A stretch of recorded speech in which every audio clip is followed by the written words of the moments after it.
Well, I wanna come back, 'cause I like it like that.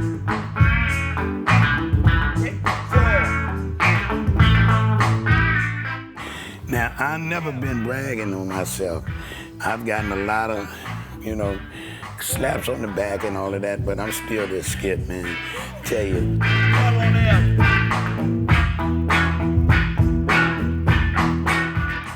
All right, I'm 62 years old. I'm from Washington, D.C., and they had the Howard Theater, just like New York has the Apollo. They had the Howard in Washington. It was like, we call it the chilling circuit, where they had different, places like Philly, Chicago, the Regal, the Uptown in Philly, the Royal in Baltimore, Howard in Washington, the Apollo in New York. When you do one, you do them all. They just send you all the way around. You call it around the world. In doing so in Washington, I used to go backstage and I'd go to the store for people, whatever they wanted. I was already self-taught how to play counter guitar at 11. So this is at the age of 17. And they used to gamble down in their dressing room. Everybody on the show, Gene Chandler, Jerry Butler, Curtis Mayfield and Impressions. They used to all go down there in the big room where the coasters, to start the show and gamble.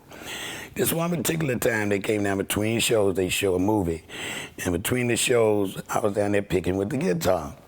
And Gene Chandler had a guitar player named Howard, I believe, Harold. And he heard me strumming because I was in the Curtis Mayfield. All that stuff. And he said, hey, do you know my songs? I said, yes, I do. So he said, let me hear you do Man's Temptation. That was a song he had out as a hit at the time. I played it. He asked for the song Just Be True, Duke of Earl, of course, and I played it. So he said, man, can I make a long story short, I'd like to have you on the road with me playing, So he had to get the okay from my mother and father. I had to complete school. So I went out that summer with Gene Chandler. And I stayed with Gene really until about 68. I believe it was 68. And by this time, we got a band together, 5 pieces that would travel with Gene, hot 5 pieces. And we left Gene, say that Thursday, and that Friday we were in New York. We left him in Atlanta, Georgia. That Friday we were in New York rehearsing with Wilson Pickett. So we got with Wilson Pickett. Our 5 pieces merged with 5 pieces he had. Bobby Womack was there at the time, playing and writing at the same time for Wilson Pickett. So we named ourselves from one of his songs, Midnight Mover.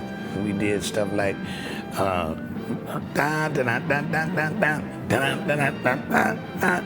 soul finger and stuff. And I was a singer, and then I could dance my ass off, but I had hair like this and I was that skinny. What's your kid? I was built like a T, yeah.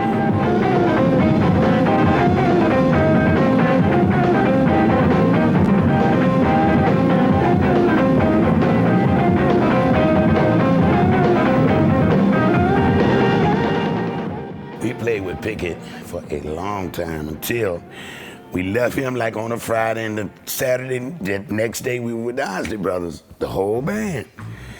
We recorded, they had just left Motown. And when we went in the studio with the Isley Brothers, one of the songs we recorded was It's Your Thing. And I created that guitar.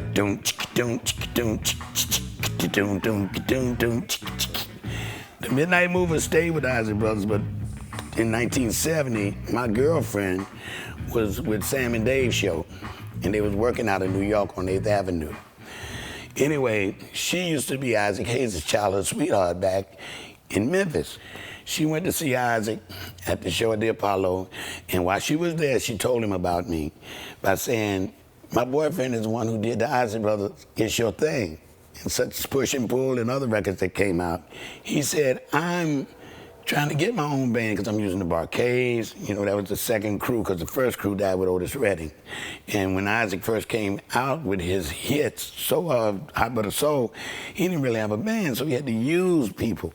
So he was really looking for his own band to have of his own. He finally sent 2 round-trip tickets to Memphis, 1970. When I got there, he was at Stax on the pay phone with a big old mink full-length coat on and a MIG hat on, jet black. And I said, hey man, I'm Skip. I say, man, the heck I like that MIG. He said, if you be with me, you'll get one too. Lo and behold, it happened, but I'm jumping ahead of myself. And one day, while we were back there, and he was in the studio off and on, he said, come on man, let's go jam. We were in the Studio A, and they had a Telecaster there, and they kept a Telecaster in Studio A, one of the ones that Steve Cropper used all the time, blonde.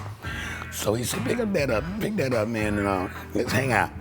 So we started reminiscing stuff like the tracks of my tears, Gene Chandler's hits, It's Your Thing, and all that stuff. And he was playing just me and him, guitar and piano. It was a real piano at the time. And eventually he jumped in and said, man, I thought I was auditioning you, man. You auditioning me. And this is a true story. So from that point on, I was his guitar player.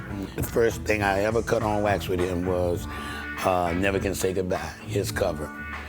You know, the slow cover. We did that first. It's so good. Then we did the Black Moses. But that Black Moses was a smash. That's the first album I did with him. Shaft came out in '71.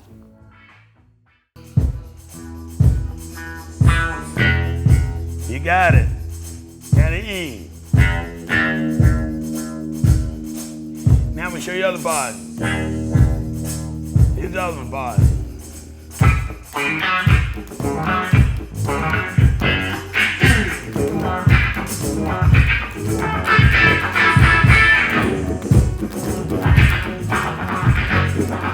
Isaac Hayes was my best friend. We had every Thanksgiving together, every Christmas together, every celebration.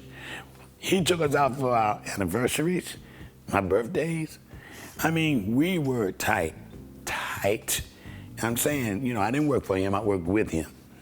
After all those years, come on, 37 years, he always said, Skip, you know you and Boo, I call my wife, her name is Beverly, and he called her Boo, and he said, man, you know you and Boo family. Isaac was a hell of a painter on canvas, man, with music. Like, that guy could paint some shit, man. I mean, he really could. And I'm still in Memphis today, and I miss him every day. Every single solitary day.